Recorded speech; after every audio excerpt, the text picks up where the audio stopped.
Hello, how's everybody doing today? It's November the 14th, a Thursday, here in Manitoba, Canada, about noon. So thank you very much for joining me for Philakone Crypto's morning market scan, or afternoon scan rather, and market summary of what has happened the night before. So I'm going to make sure to be consistent with you guys because I think it's very important that we are always on the same page, okay? And there are of course two accounts I trade on, right? The ones I used to trade on before that exceeded 200k, then I realized that it's not really good for safety reasons. That's why I scale it back down. Now I'm only going to trade 5k at most for you guys and never more than that like I did for Neo. So as you can see here, November the 12th, I did not have Neo here whatsoever on my Bitcoin checker app, and then it never caught my attention until a little bit later when I did the morning scan, right? This was about 6 in the morning. I tweeted this one.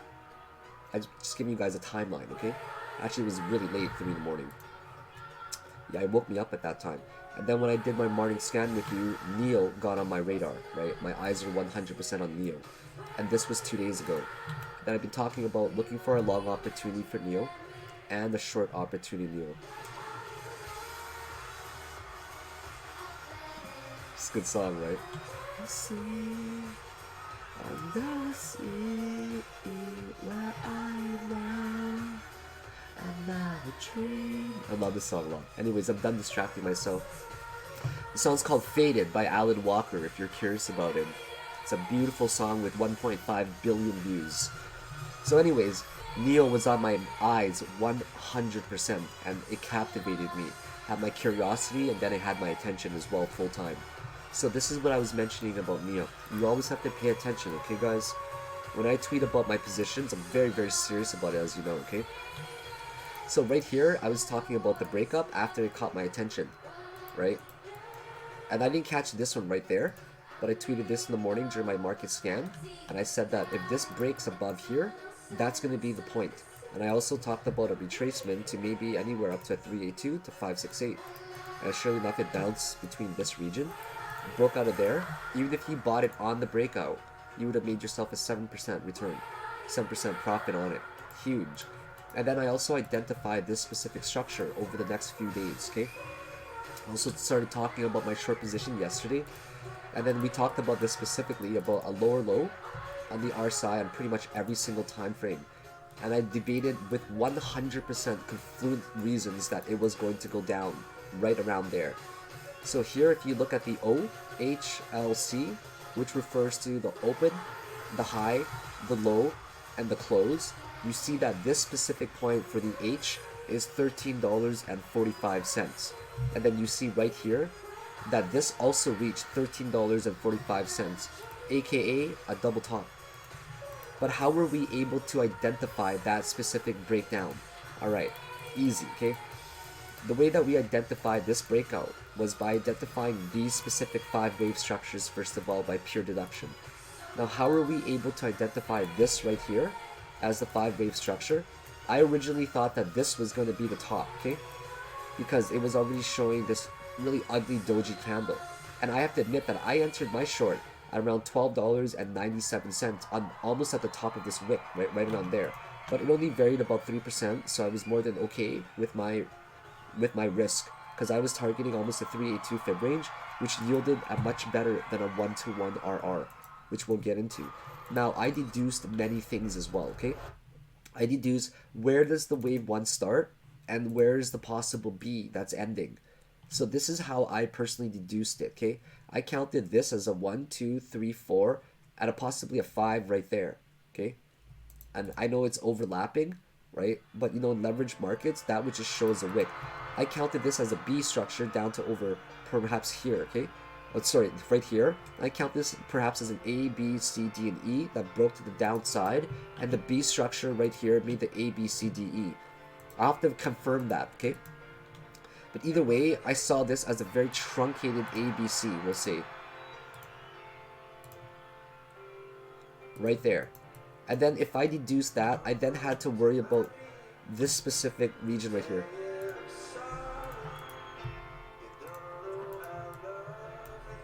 And then I said to myself, this must be the first wave structure. But that is way too ugly. I cannot break that into 3 waves whatsoever. Okay? You can't break this into 3 waves. You just cannot do it here. Therefore, somewhere along the way, that must have been the truncated one right around there. Which leads me to deduce that this right here is the 1, 2, 3, 4, 5. 5, and this made the A, B, C right there. Which leads me to believe that this right here was the official first wave going to the upside. This for the second wave coming down, and this for the third wave going up. Which makes 1, 2, 3, 4, 5. It was easy.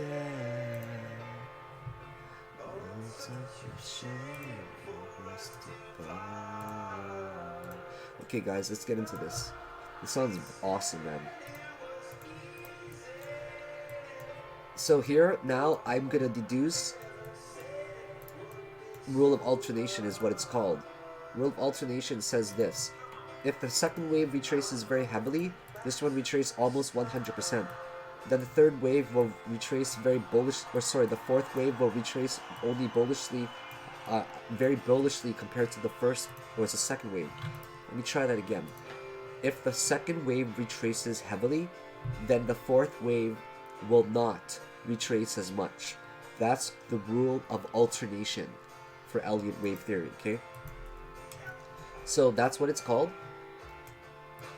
So then we counted 5 waves, 1, 2, 3, 4, and 5. And then we say to ourselves this. We say to ourselves that if we take the Fibonacci extension of just that wave right there, what we're going to see is this. We're going to see that this hits exactly a 1618 for NEO, and also a 2618 for wave 5, right? Wave 3, 1618, and wave 5 right there. Alright, a 2-minute summary of how we were able to make that trade come true with NEO. Okay, so first of all, clearly that started October the 25th, that run. And clearly we're going to identify this as an ABC structure, most likely. Right? I see this as a possible A, B, C, D, and E within the B structure. And I'm going to call this my C wave for now. Okay? But I know that I can't after I deduce this. So then I'm trying to break down this specific wave into 3 waves going to the upside. So that's impossible. But what I can do is I can actually break it into this specific wave structure here. Which makes more sense for waves 1, 2, 3, 4, and 5, okay? And this makes the ABC coming down. Therefore, I have to conclude that there was a truncated 5th somewhere there, and I don't care about the rest on the left for now. So then I say to myself, well, earlier at that time, I was already counting these 5 waves, if you remember, in my morning scan video last time, right? So then I say to myself, well, let's also do a check of Fibonacci extension right here. And we check it, and it hits it with flying colors, so we confirm 5 Elliott waves. Not only does it hit it with flying colors, but wave 3 hits it at 1618, and also wave 5 hits it at 2618.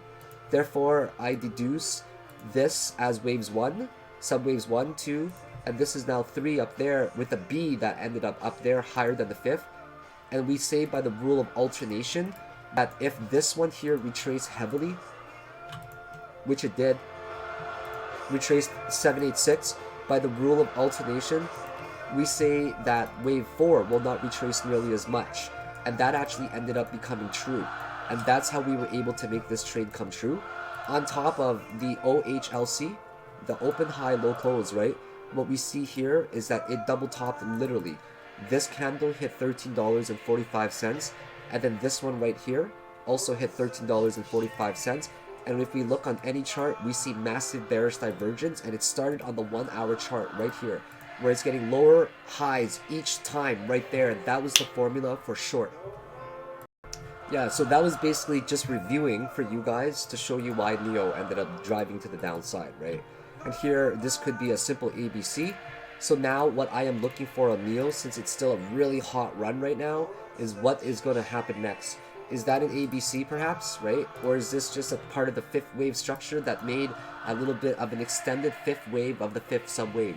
So NEO now is on my mind, and we targeted specifically a 382 Fibonacci extension, and we see clearly here that it barely touched it. That's why $12.50 was the best price in my opinion, just to be as conservative as possible and to target the interim high slightly above this right there.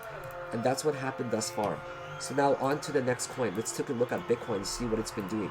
So Bitcoin got rejected pretty hard, right? At that specific region, at the 8800 region. Right now we're looking at Bitcoin, BTC, USDT on Binance right now, okay? Okay, so we're on Binance, and we were taking a look at this structure right here at 8800 as a clear resistance. Not only that, you can say it was the median over here as well, right? So we're going to have a lot of contention. Any region, such as here, that's the median region. Agreed? Right?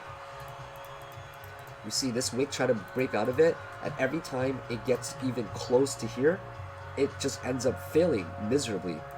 So now we've had this resistance that has formed, we can say, since when? We can say this was even formed since, you know, around the 8800 range. Here is up to 8900. So we'll say this whole region right here was a very, very horrible region to contest. 88 to 8900 is a very strong resistance that must be acknowledged, and it has been established since this day. Right now it's been a resistance for about 6 days now, we'll say. That is very serious for day traders, and we have to acknowledge that always, okay? For investors, they don't care about that at all. They're not even going to look at it, right? But here we're talking about percentage gains where we capitalize through volatility. So we got to acknowledge that. So this to me right now, major resistance, tried to break above it, failed. The 1 hour chart for NEO was very significant, as you've noticed, okay? 1 hour chart is the play chart right now, guys, for day traders. Keep an eye on it. The 1 hour chart, do you see this? Higher, higher, higher, right? Here is where the highest RSI was, but here it got lower, here it got lower, even though we're getting higher highs. That's the formula for a short. Look at the 1 hour chart. The 1 hour chart, you view it differently, not on the RSI though. You view it on the EMA.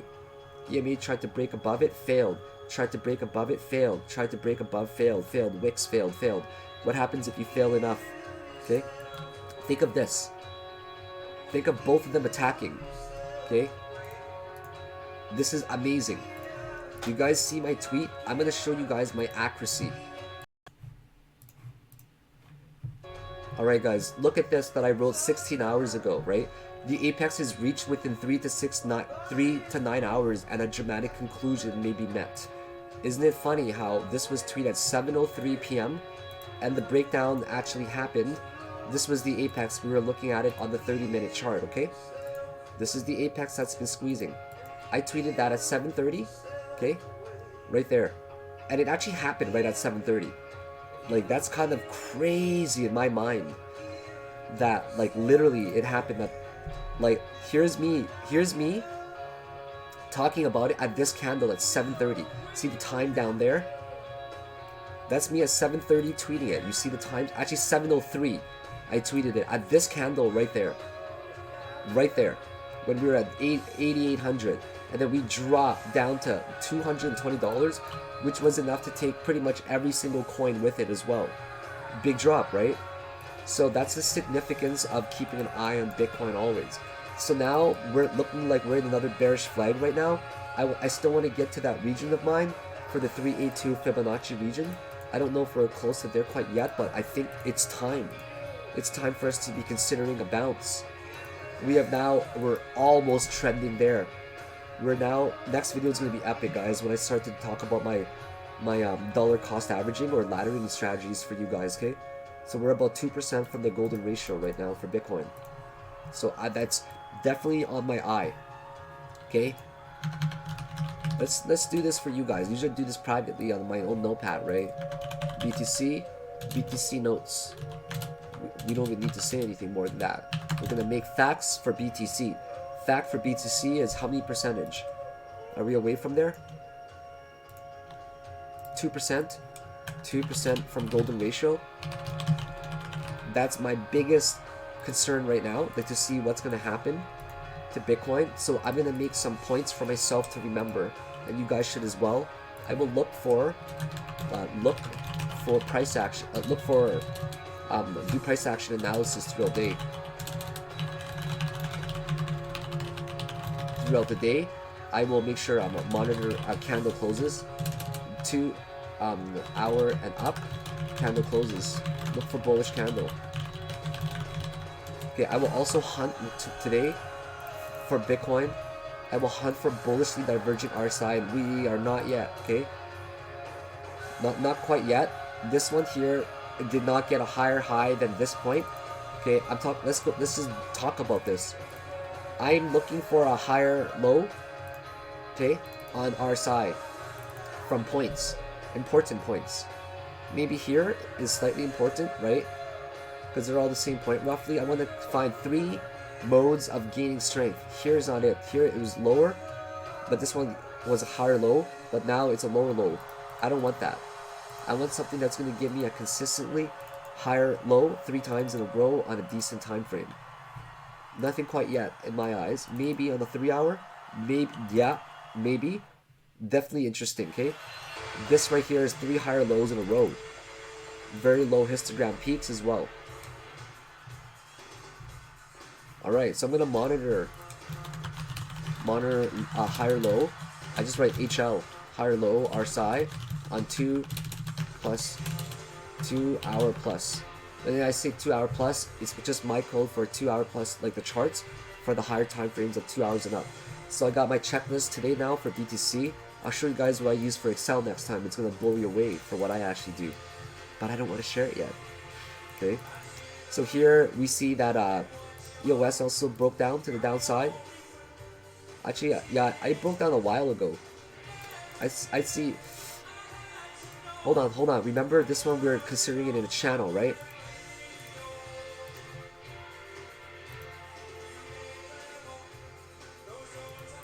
Yeah, this one broke down as well to the downside. We can clearly see that, right? So now there's no bounce. You guys see this already. We were talking about this yesterday. Let's go to a lower time frame here. Yeah, this looks beautiful, right? When we draw it like that. So clearly we're gonna be... I love Queen, guys. I like old music. ABBA, Fleetwood Mac, you know, like stuff like that, man. This grid, you can't hide it. So how many points have we hit? 1, 2, 3. Okay. That's a lot, right? 1, 2.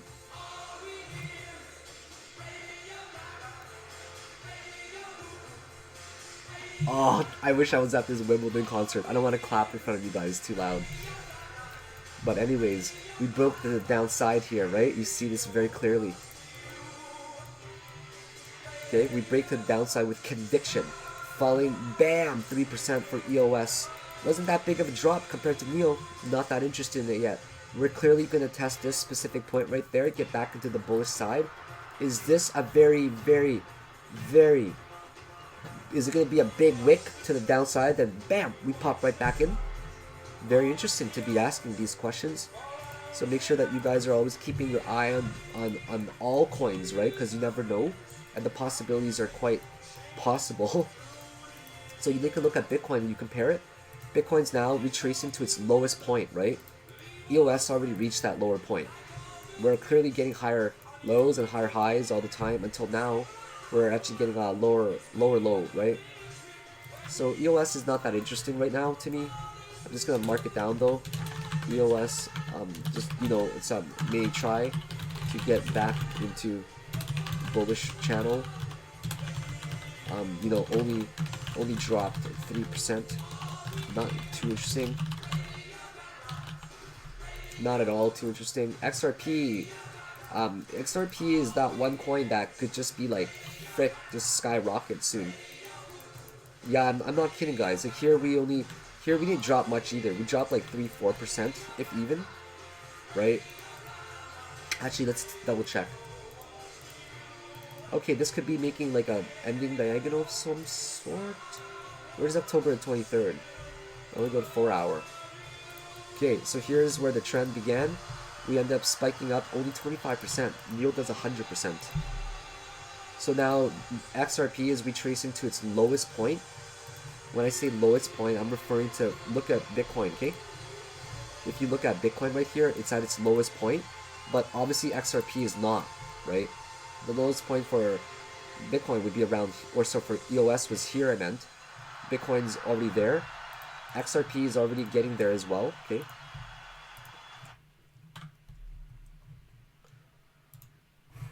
So, for all you old school people today, I'm playing some Phil Collins right now. So you see XRP right now, right? We're gonna gauge it from the perspective of when the uptrend oh, actually, I'm completely in the wrong place right now. This is it right here. It's not at its lowest point. Here already retraced there, okay? So the lowest point was down here. XRP ended up running up. My mistake, 48%, okay? Ended up retracing to the downside from here. That was 0.5 to 618 regions almost.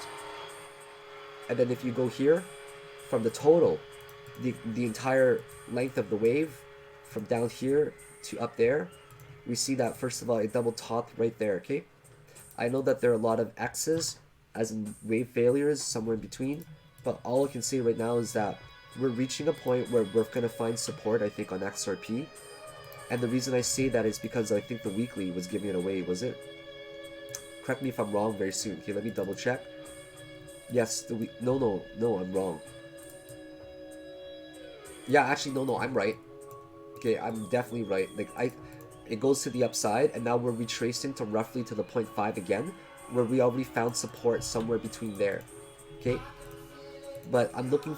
no, where is it?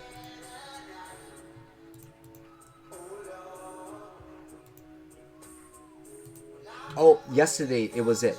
And today I stand corrected, okay? Yeah. Actually, maybe. Okay, the 8 hour just finished with a really bullish doji candle. Do you see this? Right there. And also, this was setting up for a formula to cross to the upside, I remember now. Yes. Right here, right? Histogram is getting higher. And then the 6 hour was also very juicy. It was very juicy because it crossed over one time to this side, and then it came back, and now it's about to do a very small crossover possibly. And we gotta really look back over here, okay?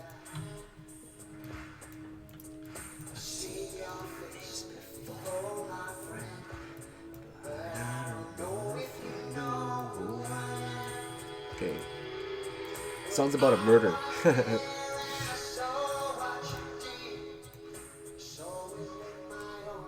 Okay, right here, okay? It found support. Do you guys see this huge whip? Right there. And this was how big of a retracement. This dropped 5%. So anywhere down to over here, I think people are going to be really interested in it. In fact, the 6 hour chart just closed right now with a very bullish type of pin bar candle. That's like a hammer. So XRP is definitely bumped up. This is in terms of priority, okay? So XRP is interesting right now. At support level, within I'll say a variation. Yeah, within I'll say deviation. No, let's just say within. I know my language. Just want to get you guys to understand how I write and think and annotate. Within 5% of support range, right? A 6 hour showed very bullish candle. Look, here's a 6 hour, right? And then the 8 hour showed a freaking dragonfly doji. 6 hour showed hammer. 8 hour showed dragonfly doji. A high probability, I say 65% probability of a bounce to me. Actually, I'm probably gonna say, I'm gonna slightly tip it. 65 would be pretty bullish to me. In my head, 55 would be like a neutral to bullish stance. So that's definitely interesting to me right now. Let's see the 10 hour. Not closed yet. Not closed yet. Daily is looking like it's trying to push up for a nice hammer candle. It goes to a hammer here to a doji. Thought we were going to find support, but Bitcoin falls down. So we end up battling today.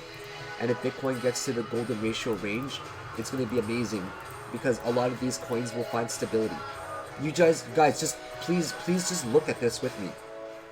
You know, like, it's not that hard to just deduce and say, frick, This thing right here could just curve right the F around and just do something ridiculous for EOS. It's, you know, like, you know what I'm saying, guys? Like, it's not hard for us. It's just even looking at this structure for it just like, you know, make some sort of S curve where it just goes upwards. This right here on a big structure could just curve and just be like, bam, just whoop up there too, right? You just don't know. Okay, Ethereum now. We gotta do this quicker. Ethereum, same thing, guys. It actually broke down. Hold on, let me double check this. Still, you haven't broken down yet, Ethereum. You are one resilient altcoin. Ethereum is one of the only coins that hasn't really broken down yet, guys. I'm not kidding. And it's still in this channel. Isn't that amazingly beautiful? So right now, the 3-hour chart, it's holding quite well at the 200 moving average. Let's see how it is on the 4-hour chart. Still same right there, it's sandwiched in between. On the 4-hour chart, it's very significant to Ethereum right now. It's being sandwiched between the 200 moving average and the 55 moving average. That's within a 1% variance here. So, you know, something's going to happen very soon for Ethereum. This is basically the structure that we're going to see probably. So we have till November the 19th for something to happen. This is going to be a very beautiful apex. That's going to try to break up or down. And if it does break to the upside we hold, if Bitcoin does reach that support level of 84 to 8,500, more Philakones is coming up, guys. Another day in paradise is coming up. Long position here. Right there. Okay. Clearly, I would target somewhere up there. But realistically, double top first. That's pretty 4% scalp. Assume that we'll get higher than that. Right? That's possible 6% gainish. And that's a very conservative target in my opinion. 1% stop loss. Maybe for the interim low, go for a 2. 3% RR. Or 3 to 1 RR. Okay, interesting.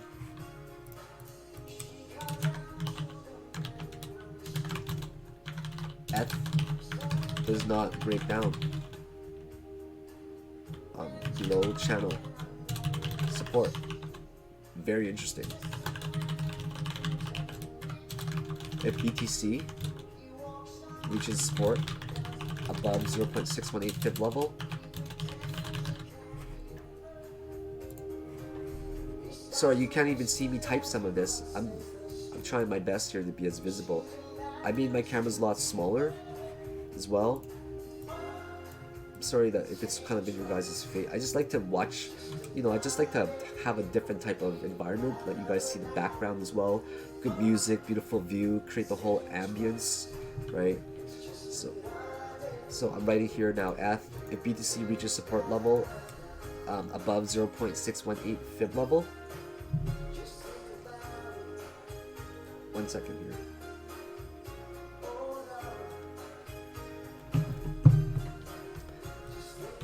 Then F could yield a very juicy RR setup. Okay, that's pretty interesting. Not as interesting as XRP now though. Okay, Litecoin still downtrending. Litecoin sucks, guys. Like right now, it just sucks. Here's the beginning of it. It's surged up. I'm talking about from a trading perspective. Surged up 42%. Most coins surged up at least like way more than that, like 50%, you know?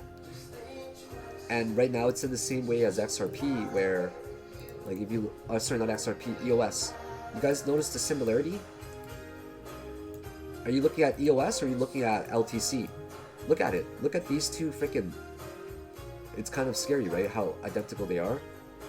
So EOS breaks down already, as we talked about, okay? Or whatever.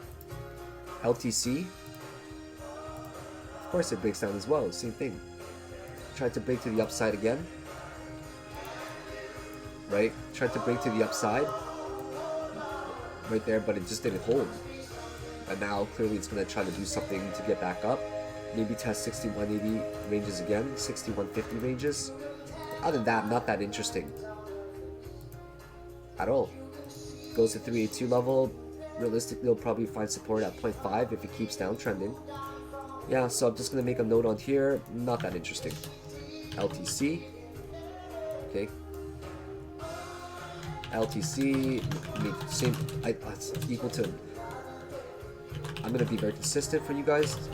Back into bullish channel to test 6150. Right. Wasn't a big drop. Not too interesting. Okay, you guys have my morning analysis now, okay? Now get to it and do your own as well and see if you agree or disagree. Okay, so these are my notes. You guys all have them here. There's nothing missing. You guys know me very well and transparent. So guys, there you have it. Very long morning scan, but this is necessary. This is what a full-time trader does. You don't fuck around in the mornings, okay? You gotta get your ass into it. Treat it like a Forex. Treat yourself like a Forex trader. Or, you know, an equities trader. Meaning you got a disciplined time, you got to get up. My clockwork is set at 10 o'clock in the morning. I cannot wake up past 10 o'clock if I tried. It has conditioned me to wake up like you have no idea how well I wake up at 10. Sometimes I get to you guys late, but yeah. So anyways, didn't segue much into anything today, right? Hope you guys enjoyed my time, right? I know I literally ran out of coupons already, guys, like for all of my Udemy for the month. No joke. And the only way I'm doing it now, if people still want that deal for 180 for all 3 courses, is I'm giving you a private link to download it for a hard copy. And then once you download it, the link gets removed, right? And it's going to be through my Google Drive. So if you're still interested in all 3 courses for 180, let me know. If you're interested in just course 1 and 3, or course 2 and 3, it's just 100 American. And I'm only going to do it just, I'm not going to have it on Udemy anymore, put it that way, guys. If you don't get it now, you're not going to have it at all because after this year, it's gone off of Udemy, right? Only the people that have it can still access it on Udemy, and that'll be permanent access guaranteed. But there's no way I'm going to host or go through them in any way anymore because of the way their coupon system is set up. So for those that are still interested, for a great deal, now's the time. So have a great morning, everybody, and I hope you enjoyed this market analysis this morning with me. I apologize if I speak very fast. There's a lot of information to get out, okay? And you know what? Yeah, it's just how it is, right? So have yourselves a great morning. Bye now.